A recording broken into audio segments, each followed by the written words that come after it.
Howdy, did you miss me? Well, I've come back 5 months later. So let's have a quick catch up. See how I'm doing. Dean, see how I'm doing. See how you're doing. We are going to cover. Am I still on Mounjaro? What dose am I on if I am? Do I still do park runs? How's my eating looking? And what on earth happened over Christmas? Which was always going to be my clincher point. Buckle up. Get the kettle on. Let's go.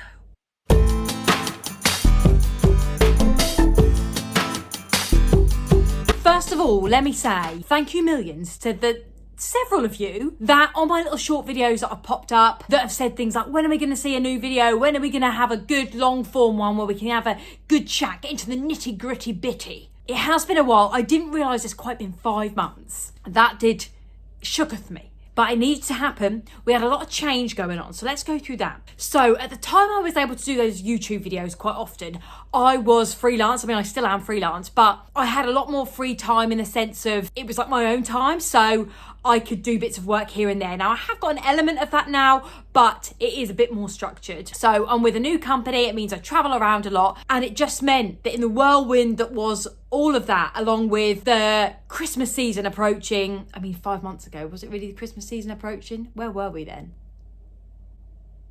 Like August. The Christmas season wasn't approaching, was it? But that was exactly when I started the new job. So it took over as things do when it's new, and I just didn't have any time or space or capacity to really put any energy and oomph into this. And if I'm gonna do it, I want to do it big. I'm an all or nothing kind of gal, and I'm all here right now. So will I be back regularly? I don't know. I'm not going to overpromise and underdeliver. I'd like to underpromise and overdeliver. So first things first, am I still even on Mounjaro? Yes, I am. Now, for anyone that doesn't know me, first of all, my name's Lauren. Welcome. I started Mounjaro on the 8th of March, 2025. And have been on Mounjaro ever since. Now, I did lose 4 stone previous to that. So I started in May 2024 at 19.5 stone.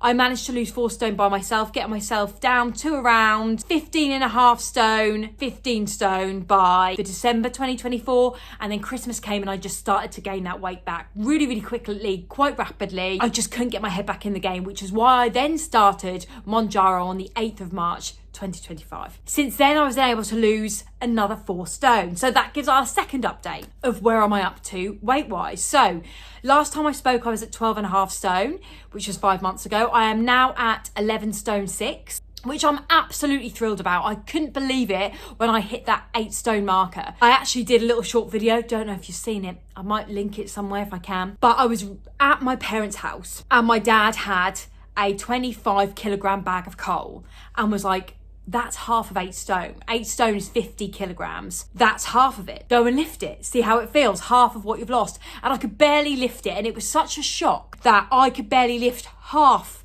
of what I was carrying before. I just thought, how? How did I walk down the street? How did I exercise? No wonder exercising was such a struggle. And I used to fight myself all the time because I couldn't run up and down the street. Now, lugging that. No, sorry, Bob. So for anyone else that's lost some weight, whether it's 25 kilograms, 5 kilograms, a kilogram, whatever it might be, try and find something physical that is that weight and hold it, whether it's a big kilogram bag of coal or whether it's a bag of sugar, just to understand, right, I've lost that, I had that, I was carrying it, I now don't have it, because it absolutely blew my tiny mind. I think it's so important to take those moments just to think about what you have achieved, not think, oh, I've still got this to go, I still need to do X amount. Think about what you've achieved so far, even if it's the fact that you've decided to go on any kind of journey, whether it's Mounjaro, Wegovy, whether it's weight loss in a different way, whether it's healthy eating, whether it's not even weight loss, it's just healthy transformations, healthy lifestyle. The fact that you've just decided and started is a moment, is a step. So take that moment right now, pause the video, take the moment, breathe it in. Proud of you. So I am currently on 5 milligrams. So again, last time I spoke, the last video actually, I think long form video I did, vocabulary, grammar, was me talking about how I was injecting 3.75. And again, I will caveat here, I'm no medical professional. I do say it in each video, 3.75 is not a recommended dose by any suppliers, because you have to adjust your clicks. That was me deciding to do that of my own accord, of which I felt comfortable to do. So yes, I did 3.75. I then went back up to 5. I then went back down to 2.5 for several months. Now that was because I stopped my injections for a couple of weeks because due to work I had to travel abroad and I didn't want to feel that anything else was going on top of eating different foods and whatnot as well. So then when I came back from being abroad, I went back onto the 2.5 and that seemed to do its thing for me. I was on that over Christmas, and again, as I knew would happen, I struggled over the Christmas season. We'll get into that in a minute, but that has led me now to go back onto my 5 milligrams. So since March last year, all I've ever done is gone on 2.5, 3.75 and 5 milligrams. That's the highest I've been. Will I go higher? I'll never say never. I do have a 7.5 pen in the fridge at some point if I want to use it. But for now, I'm trying to keep as low as I can and really be focused on that healthy eating, that healthy lifestyle, rather than not being able to eat. And that being why I lose weight, because often you do see a lot of it on whether it's TikTok, YouTube, whatever it is, you can find a lot of people shoot up the doses quite quickly and their weight comes down because they are not able to physically eat. They are suppressed from food rather than having food satiety where you're satisfied from the food that you eat and you think, great, I've had a good healthy meal, I've got my calories in, I'm satisfied, I'm done, I'm getting my water in, my protein, my fibre. People just tend to not be able to eat. That's not for everyone, that's just some examples of what happened. So this is why I've been nice and slow and steady, and in that last 5 months have lost a stone rather than losing 3 stone. I've lost a stone and I think that's very comfortable. I stayed at around 11.5 stone for about 2 months and I was really happy with that. The fact that I was able to still eat what I wanted to eat, healthy food, maintaining my calories and all of that. Again, that was when my work started, so I was kind of grabbing foods here and there, perhaps not always the right foods. I was sticking to within a calorie deficit, but perhaps the choices weren't as clean as they could have been. And I've noticed since getting those choices clean again, really focusing on bringing in that movement a bit more, now I've got that time again and a bit more structure, that has helped the numbers start to dwindle again. So we've covered weight, we've covered dosage. Let's cover, because I've mentioned it slightly, Christmas. Now, Christmas last year, I'm talking 2024, was when I had my big hiccup. Is when I had my big hiccup. So as I said earlier, that's when in May 24 I started, lost 4 stone by the December, and December came, I just started to eat everything. Chocolate Santas, chocolate coins, mince pies. I'm coming for you, I love it. So I was nervous about this year because I know that that's my weak spot. I love sweets, I love chocolate, I love the holiday time, I love leaning into going to see family, friends and making it about food. That's all I've ever known. If someone wants to meet up, it's to have a drink and food. It's not just to have a natter and a coffee and a walk, especially at Christmas. So this year I was armed with my pen. So I had 2.5. I decided only to not to go any higher. I stayed at 2.5 and I did still, I don't know if the word is struggle, because I found being on Mounjaro this Christmas really gave me a sense of control over that Christmas period. So Christmas Eve, Christmas Day, Boxing Day, I was so strong and in control. I didn't feel the temptations, and I'm wondering if it was because I was already on defensive mode. Wondering whether it's because I thought I had eyes on me as well at all. Not that any of my family would have judged me at all, but I was so concerned about keeping within my calories, and more so making sure that I didn't feel poorly for the meals that I did really want to have. My Christmas dinner, my Boxing evening dinner, my Boxing Day dinner. I didn't want to feel like I couldn't eat those, which is why I decided not to snack and didn't feel that need to. I still had the mince pies, I still had my whole roast dinner, my Christmas pudding, but just not as much, and I felt brilliant. However, the mighty doth fall, and she fell. Arse over tit, she fell. When it came to the 27th, someone's guard slipped ever so slightly. And I then started to have a little bit more. And I decided I wanted a little bit more. So I then didn't inject. Almost allowing myself and thinking I want to eat rubbish. So I did. I don't really know how to justify it, if I even need to justify it. I just felt this want and this urge to have everything. Now that was only for a week and it was only a couple of things, but it just meant I was struggling with that weight. So I made sure I gave myself a safe zone over Christmas. So I said, if I can stay between 11 stone 7, which was my lowest at the time, and 11 stone 11. If I can give myself my £3 bracket, then I would be happy. And I did. I stayed really nicely and comfortably within that. But then it was when I came back, I had a little bit more to eat. I still stayed within that bracket. So I was actually over the moon. So even the fact that I decided not to inject and I decided to eat things, I still kept within that bracket, which showed me that I had clearly built strong habits up. Even if I'd been having what I thought was naughty food, it clearly wasn't anything compared to what my naughty moments or my binges would have been. Otherwise I would have gained a lot more than that. I stayed within that safe zone, and I was, again, it's the second time I've used it in this so far, shooketh. She was shooketh that I could maintain that and keep within that goal area. And I think it was really important for me to set that goal area. So if you're going on holiday or you've got a birthday coming up, anything like that, Easter around the corner, and you're thinking, I know I'm going to have a little bit more, what really helped me was set a little goal area up so that when I put on a pound or two, I wasn't feeling gutted. I thought, no, you're still within a safe zone. So take that tip, use it, put it in the pocket. So post-Christmas, I then decided to work on exercise a bit more again.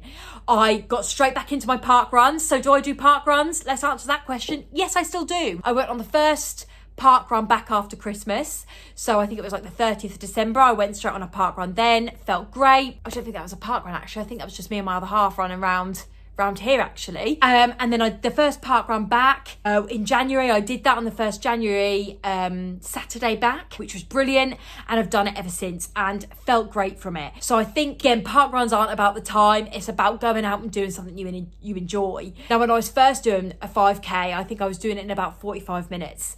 Last week on Saturday, I got it down to 29 minutes and 36 seconds, and I could have burst into tears. I was so happy that a number was on that clock that I never ever thought would happen. And would I have got that number ever if I didn't go on Mounjaro?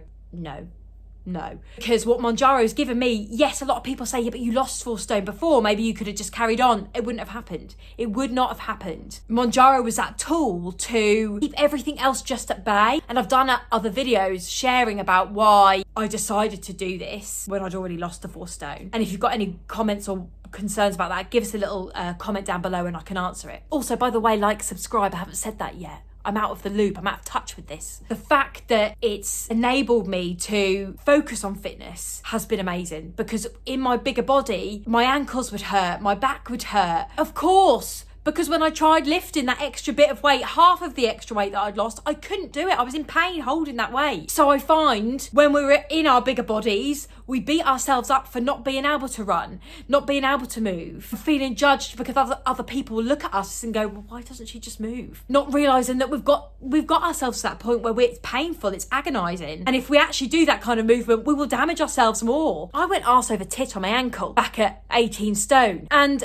it wasn't mending because of the weight I was trying to carry on it. Luckily now it feels much better. I don't even know what I'm trying to say from that, but I'm just happy that I was able to lose the weight, to be able to move, able to get myself feeling healthy and fit. I hope that makes any kind of sense. It's a lot of waffle right now because it's my first one back and I feel a bit waffly, so bear with me. So we've covered Christmas, we've covered the dose I'm on, we've covered my current weight, size-wise. So I did a little video, a short video as well, being stunned, shocked in a next changing room about getting into a size 14. That's pretty much where I am still. My tops can come up as a size 12-ish, but I'm still comfortably in that size 14, which I am so thrilled about. I think the last time I did a long form video, I was in the 16. And I think, again, like I said earlier, we just need to take that moment to think, remember where your self a year ago would have been and how happy they would be where you are now. Got a story for you. So on Saturday, like I said, I got that park run PB. I was amazed. I got the lowest I've ever weighed on the scales, which I am currently 11 stone 6. I was thrilled. Now my 40th birthday is coming up. I know, I don't look it, do I?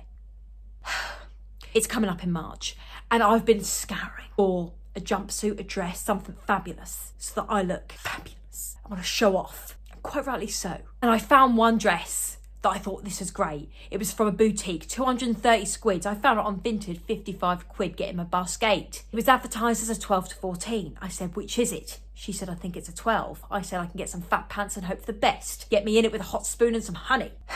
It arrived. I was excited. Opened the package. What was I confronted with? An open bag. What?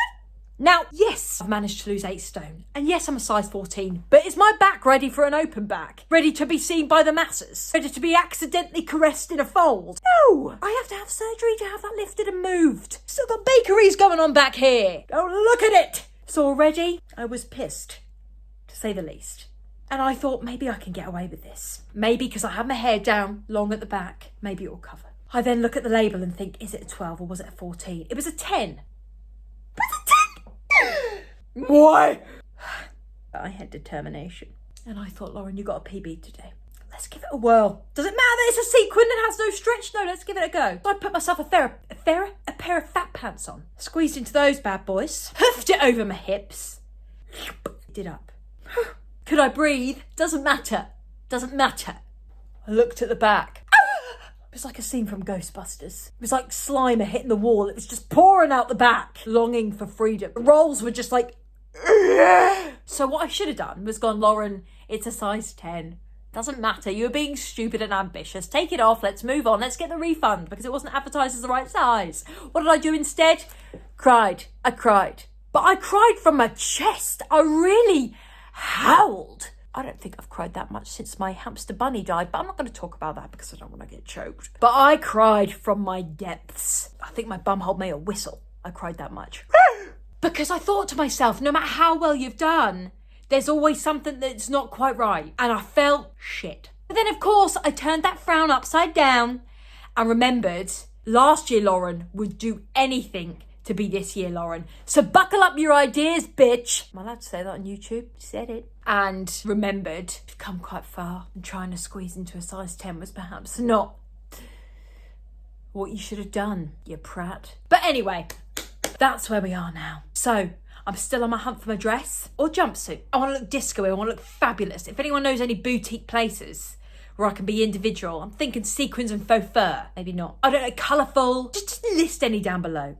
I'll inspect. Bear in mind I'm based in the UK. But feel free in the comments to pop me along how you're doing, what your updates might be. And please do like and subscribe. It's quite difficult to say like and subscribe. But please do like and subscribe because I will continue to post my short ones. Fingers crossed I might continue to post some more longer form ones because I do enjoy this. I do enjoy speaking like I'm speaking to a little group of friends, my counsellors. So ring the bell and join in the merriment. Happy nearly end of January, munchers.